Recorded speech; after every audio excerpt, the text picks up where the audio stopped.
अस्सलाम वालेकुम जी। मेरा नाम अरसलान शहज़ाद एडवोकेट है। आप लोग देख रहे हैं मेरा यूट्यूब चैनल। आज हम जिस मौजू पे बात करने जा रहे हैं ये मौजू है कोर्ट फ़ीस का।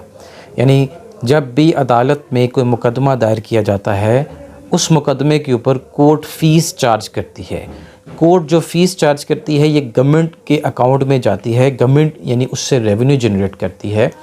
और ये फ़ीसेस चार्ज क्यों की जाती हैं और इन फ़ीसेस का क्या होता है, क्या ये वापस रिफ़ंड हो सकती हैं या नहीं हो सकती, और फ़ीसेस की जो कैलकुलेशंस है ये किस फार्मूले से की जाती है। तो आइए इस वीडियो में हम ये सारी चीज़ें जानते हैं। तो वीडियो का आगाज़ करते हैं। तो सबसे पहले कोर्ट फ़ीस का जो कानून है वो कोर्ट फ़ी एक्ट है 1870 का। ये कानून क्यों बनाया गया, इस कानून के जो है वो वजह क्यों पेश आई इस कानून को बनाने के लिए।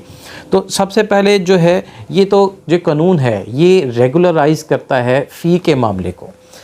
इस कानून को बनाने की वजह इसलिए पेश आई क्योंकि पहले लोग मुकदमेबाजी में जब शुरू हुआ करते थे तो वो एंडलेस लिटिगेशन होती थी, कोई रुकता नहीं था।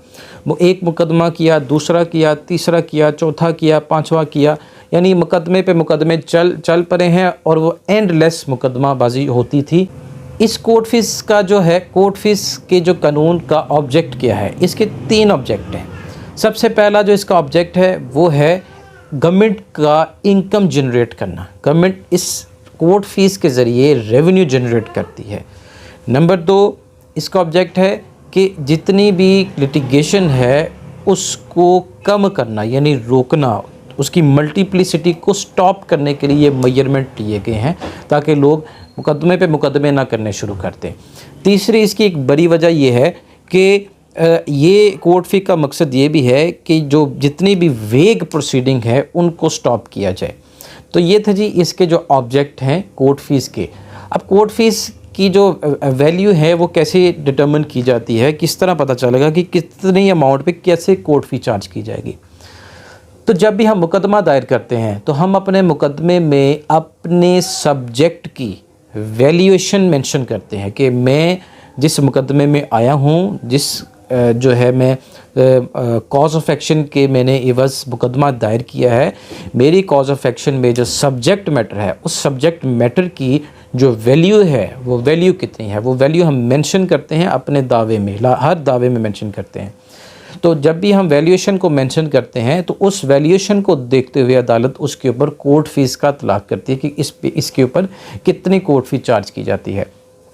तो जी अगर तो मामला सब्जेक्ट 25,000 रुपये से कम है, अगर सब्जेक्ट 25,000 से कम का है यानी कोई कॉज ऑफ एक्शन जिस सब्जेक्ट के ऊपर है वो 25,000 से कम की है तो वो उसमें कोई कोर्ट फ़ीस चार्ज नहीं की जाएगी।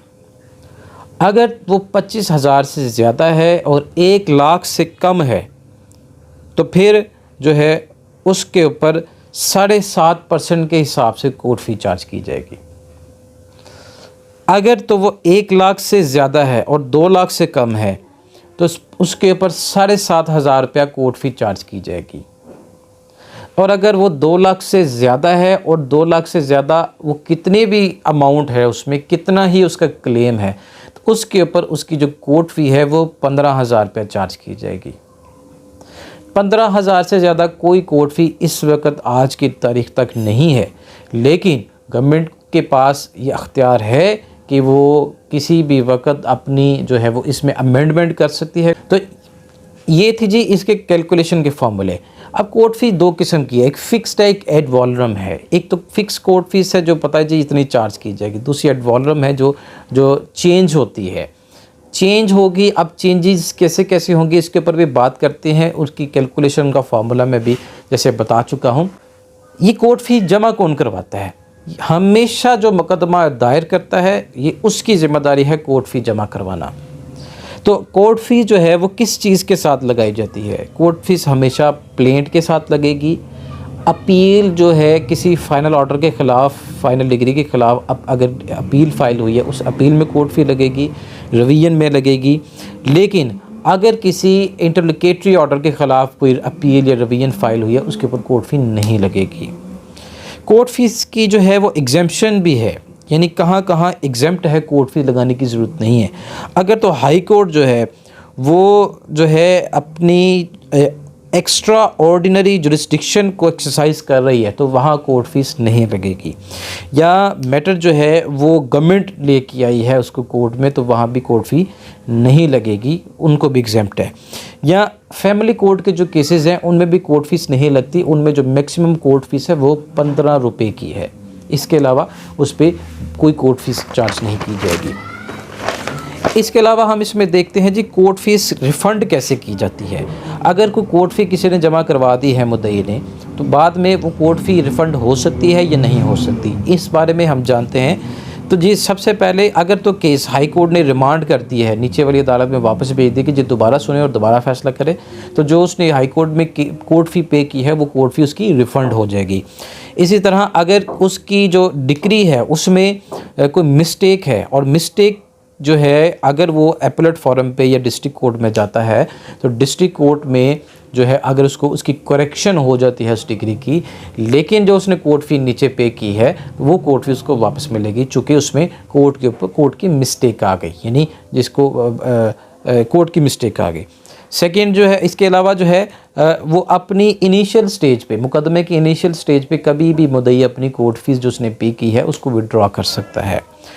इसी तरह अगर इजेक्टमेंट पिटीशन फ़ाइल की गई है लॉ ऑफ टेनेंसी के मुताबिक, तो इजेक्टमेंट पिटीशन में भी जो कोर्ट फ़ी पे की जाती है वो तो अगर रजिस्टर्ड है तो कोई कोर्ट फ़ी पे नहीं की जाएगी। अगर रजिस्टर्ड डॉक्यूमेंट नहीं है उनका टेनेंसी एग्रीमेंट, तो फिर उसकी जो है वो 10% जो है वो उसका लैंडलॉर्ड पे करता है और 5% पे करता है टेनेंट।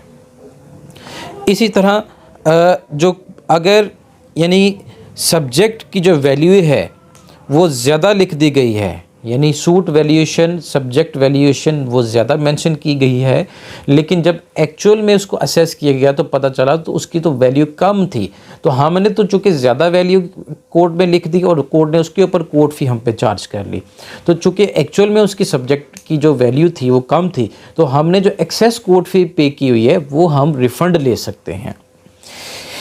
इसके अलावा जहां हमने जो रिलीफ जो है हमने क्लेम किया है उस पे हमने कोर्ट फ़ी जो दी है, लेकिन जो हमें रिलीफ डिक्री में मिला है वो हमें रिलीफ कम मिला है, यानी हमने ज़्यादा रिलीफ क्लेम किया है लेकिन रिलीफ हमें कम मिला है। कोर्ट ने जितना कम रिलीफ दिया तो कम जो रिलीफ हमें मिला है उसके ऊपर जो कोर्ट फ़ी है वो हमारी जो है वो चार्ज हो चुकी हुई है वो ठीक रहेगी। बाकी जो रेस्ट ऑफ दी हमने एक्सेस पे की हुई है वो हम रिफ़ंड में उसको ले सकते हैं।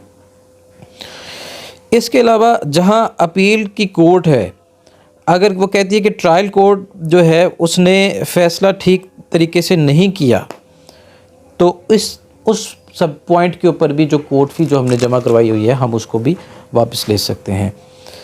जब अपील रिमांड होगी तो कोर्ट फ़ीस उस वक्त भी वापस हम ले सकते हैं। जब अपील जो है इब्तदाई मरहले पे ही अगर वापस हो जाए, रिटर्न हो जाए, विड्रॉ हो जाए, तब भी उसको वापस कोर्ट फ़ीस को लिया जा सकता है।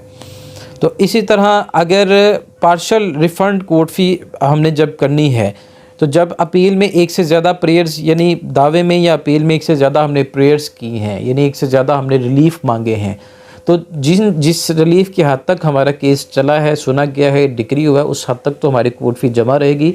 इसके अलावा जो रिलीफ़ जो हमने जिसके कोर्ट ने नहीं सुने, तो उस हद तक उन रिलीफ़्स की हद तक जो हमने कोर्ट फ़ी पे कर दी है वो हमें रिफ़ंड हो सकती है। तो ये थे जी हमारे कोर्ट फ़ीस के ऊपर कि कोर्ट फ़ीस जो है कहाँ ज़ब्त होगी, कहाँ रिफ़ंड होगी। तो इसी तरह रिव्यू में जब हम आते हैं, तो रिव्यू में अगर इन टाइम हम आते हैं तो उसकी हाफ़ कोर्ट फ़ी देनी पड़ेगी। अगर आफ्टर टाइम जो लिमिटेशन है हमारी उसके बाद अगर आएंगे हम, तो हमें वहाँ रिव्यू में भी फुल कोर्ट फ़ी पे करनी होती है। अगर कोर्ट अपनी मिस्टेक पर ऑर्डर रिव्यू कर लेती है तो कोर्ट फ़ीस जो है वापस करने की पाबंद होगी, ये भी बताता चलो। इसके अलावा अगर कोई जो है रिवर्स या मॉडिफाई होता है ग्राउंड ऑफ मिस्टेक के ऊपर, तो फिर भी जो है कोर्ट फ़ीस जो है वो नहीं होगी, तो कोर्ट फ़ीस जो है वो उस कोर्ट फ़ीस को रिटर्न करेगी, वापस कर देगी। तो ये थी जी हमारी कोर्ट फ़ीस जो है वो किन ग्राउंड्स पे रिफ़ंड होती है और किन ग्राउंड्स पे इसमें ज़ब्त रहेगी। और इंशाल्लाह किसी किस्म के सवाल के लिए मुझे इनबॉक्स में मैसेज कर सकते हैं। Thank you very much for watching the video. अल्लाह हाफ़िज़।